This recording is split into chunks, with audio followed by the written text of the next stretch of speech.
Hi, I'm Adam Seger, and I'm here at the WOOBAR Mixology Garden at the W Singapore on Sentosa Island. I'm going to take you through a few of the plants and botanicals we have and the cocktails that we are making with them. So we'll start off with Thai basil. We use quite a bit of Thai basil. We do a mojito that's Thai inspired with hum, which has hibiscus, ginger, cardamom, and kaffir lime. We muddle the Thai basil in there as well as potty chilies. Potty chilies are the red Thai chilies that you see here. It's got a number of more chilies coming up, as you can see, little white blossoms. We also use the Thai basil in our cocktail bong, and that's a 10,000 milliliter Japanese flask that we fill with rare tea cellar, lemonberry meritage tea, homemade ginger lemonade, and spike that with gin. We also have quite a bit of lemongrass. The lemongrass is doing very well, and we do a lemongrass ginger vodka that we serve in our Moscow Mule and also our lemongrass martini. We also put the lemongrass into our homemade triple sec, which is one of the components in our Singapore sling. Kaffir lime, we use the leaves, although we have a couple that you can see is just a very teeny tiny little kaffir lime coming, but right now we're using the leaves, and those go into our triple sec, as well as into a Sentosa Spritz, which is Montino, Bianco Vermouth, hum, soda, and a little siphonade of kaffir lime on top.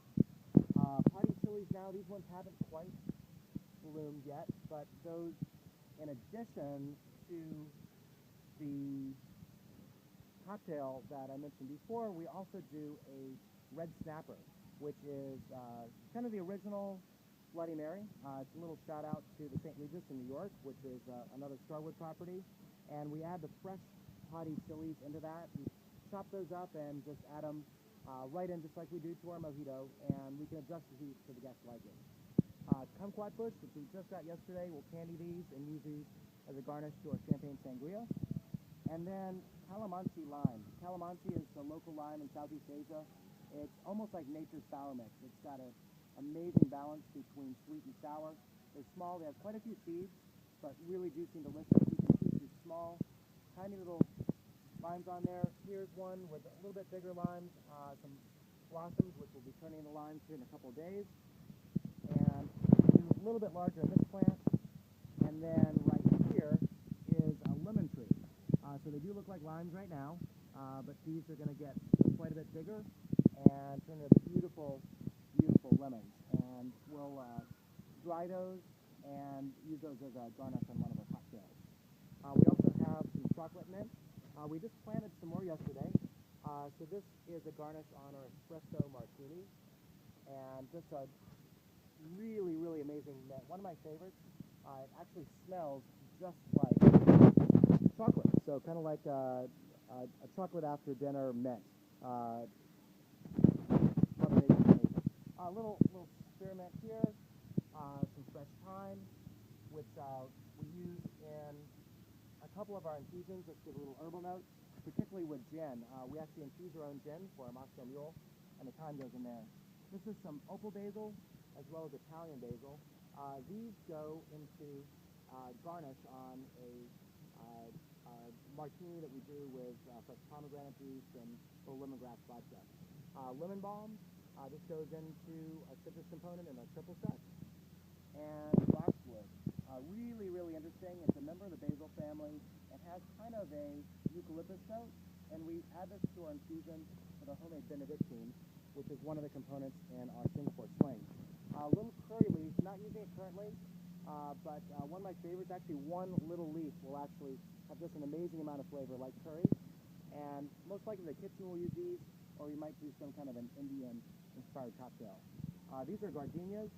We take the blossoms from these, very similar to magnolia, and we use it as kind of a little experience with our daiquiri, which is Rare Botanical Bitters Company's Southern Decadence. It's a magnolia shrub. So we start with rare tea cellar, magnolia oolong, a little bit of cane vinegar from Steens and organic sugar, and make a shrub. And we turn that into a daiquiri. And we bring the guests the gardenia tableside. They smell the gardenia, and then they taste the daiquiri and kind of get the idea. This is borage, Indian borage. It has beautiful blue flowers when it blooms. It hasn't bloomed yet, obviously. The flavor of the leaf is very similar to cucumber and has a very, very faint kind of turmeric note. Use it quite a bit in Indian cooking, a lot of teas, very medicinal as well. We haven't worked it into the cocktail program. Once it gets bigger, we will.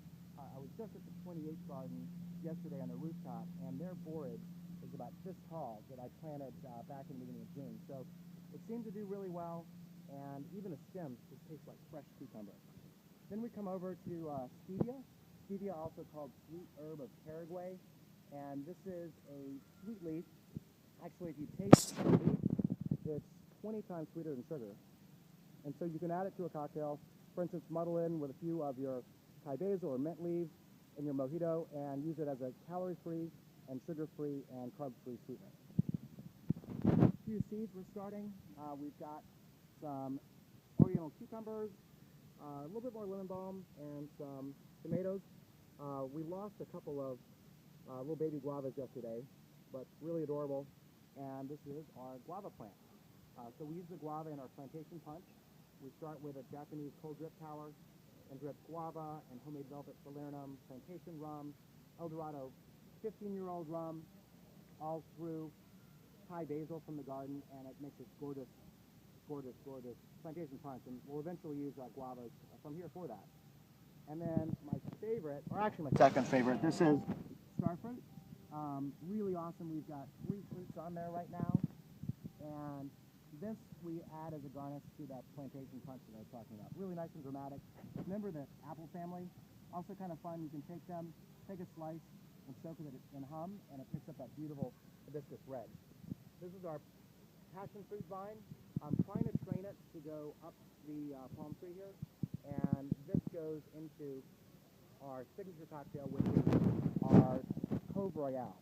And we start with Forge Gin, rated the world's best gin earlier this year by Paul Pacult. It's made by Charles Maxwell Jr., who makes Juniper Green Organic for the Queen. It also has Mancino Bianco Vermouth, made by Giancarlo Mancino. Hum, made by yours truly. Little lemongrass syrup, fresh passion fruit, finished off with Coteau champagne. And the passion fruit, of course, eventually we'd love to use the passion fruit from here in the garden. I'm Adam Seger at the W Singapore Sentosa Cove. Come and see us. Cheers.